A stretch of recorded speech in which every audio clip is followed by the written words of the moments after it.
Hi friends, வணக்கம். Welcome to Mani cooking and lifestyle. இன்னைக்கு நம்மளோட சேனல்ல ஒரு சூப்பரான இன்ஸ்டன்ட் பிரேக்ஃபாஸ்ட் ரெசிபி பார்க்க போறோங்க.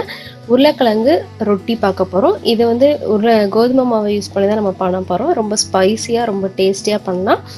வாங்க சூப்பரான பிரேக்ஃபாஸ்ட் ரெசிபி எப்படி பண்ணலாம்னு பார்க்கலாம். அதுக்கு முன்னாடி நம்ம சேனலை மறக்காம சப்ஸ்கிரைப் பண்ணிடுங்க. பக்கத்தில் இருக்கிற பெல் ஐக்கானையும் ப்ரெஸ் பண்ணிடுங்க. வீடியோவை ஸ்கிப் பண்ணாம பாருங்க. இப்போ இதுக்கு 3 உருளைக்கிழங்கு வந்து நான் வேக வச்சு எடுத்திருக்கேங்க. இதை வந்து நம்ம தோல் உரிச்சுக்கலாம். தோல் உரிக்கிறதுல ஒரு சின்ன டிப்ஸ் இருக்குது, அதனால தான் நான் அதையும் சேர்த்து காட்டுறேன் உங்களுக்கு. இப்போ இது நார்மலாக நம்ம பாயில் பண்ணோன்னே எடுக்கும்போது கையிலலாம் சுடும் இல்லைங்களா, அதுக்கு இந்த மாதிரி நீங்கள் ஃபோர்க்கு யூஸ் பண்ணிவிட்டு இந்த மாதிரி நீங்கள் பீல் பண்ணும்போது ரொம்ப ஈஸியாக வந்து நீங்கள் வந்து பீல் பண்ணிடலாம். இந்த டிப்ஸை யூஸ் பண்ணி பாருங்கள், கண்டிப்பாக உங்களுக்கு யூஸ் ஆகும்.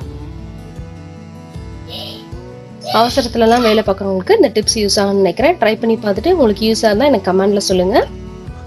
இப்போ நம்ம உருளைக்கிழங்கு தோல் உரிச்சாச்சு. இப்போ இதை வந்து இந்த மாதிரி ஸ்மாஷர் வச்சு ஸ்மாஷ் பண்ணிக்கலாம். நல்லா ஸ்மாஷ் பண்ணிட்டு நம்ம இதுக்கு தேவையான பொருட்கள்லாம் சேர்க்க போகிறோம். அதுக்கு வந்து நான் இன்னைக்கு 2 கப் கோதுமை மாவு வந்து எடுத்திருக்கேங்க.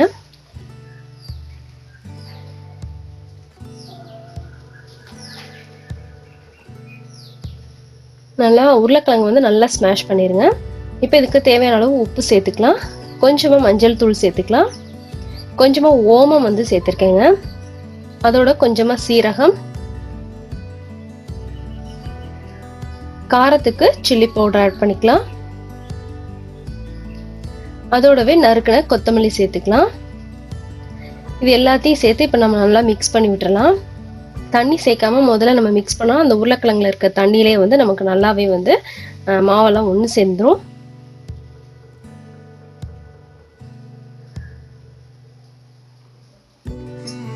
உருளைக்கிழங்கு வந்து நல்லா சாஃப்டாக நம்ம முதலே ஸ்மாஷ் பண்ணிட்டோம்னா இந்த மாதிரி மாவு பிசையும் போது உங்களுக்கு ஈஸியாக இருக்கும். இப்போ இந்த மாதிரி ஆனதுக்கப்புறம் நம்ம கொஞ்சமாக தண்ணி சேர்த்து நம்ம சப்பாத்தி மாவுக்கெலாம் மாவு பிசைகிற மாதிரி நல்லா கெட்டியாக பிசைஞ்சு எடுத்துடலாம்.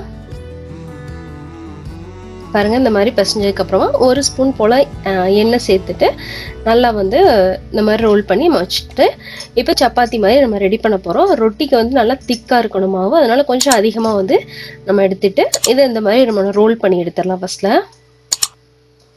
இந்த மாதிரி மாவு போட்டு நம்ம தேய்ச்சோம்னா நமக்கு வந்து கொஞ்சம் பெருசாக வந்து தேய்க்கிறதுக்கு வரும். அதனால மாவை யூஸ் பண்ணிக்கோங்க.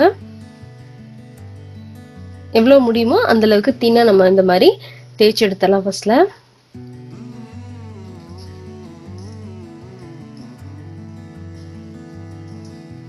இந்த மாதிரி நமக்கு எவ்வளோ சைஸில் வருதோ அந்தளவுக்கு தேய்ச்சதுக்கு அப்புறமா இதில் நல்லா எண்ணெய் தடவி விட்டுறலாம். நம்ம தடவிட்டு இந்த மாதிரி நம்ம ஃபோல்டு பண்ணிக்கலாம். 4 வந்து நம்ம வந்து ஃபோல்ட் பண்ணிடணும்.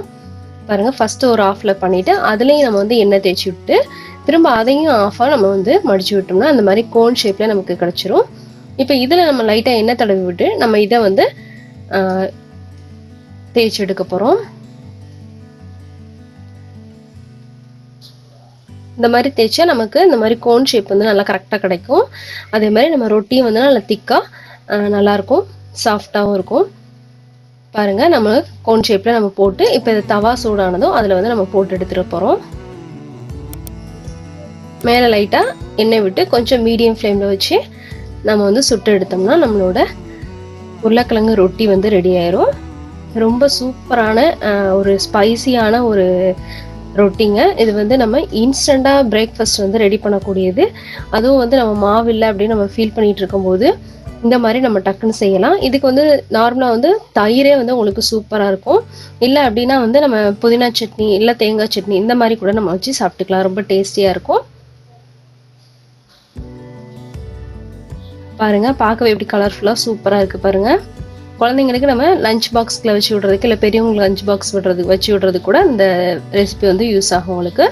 பாருங்கள், ரொம்ப கலர்ஃபுல்லாக சூப்பராக அட்ராக்டிவாக இருக்குது. டேஸ்ட்டும் ரொம்ப சூப்பராக இருக்கும். ட்ரை பண்ணி பாருங்கள், கண்டிப்பாக இந்த ரெசிபி உங்களுக்கு பிடிக்கும்.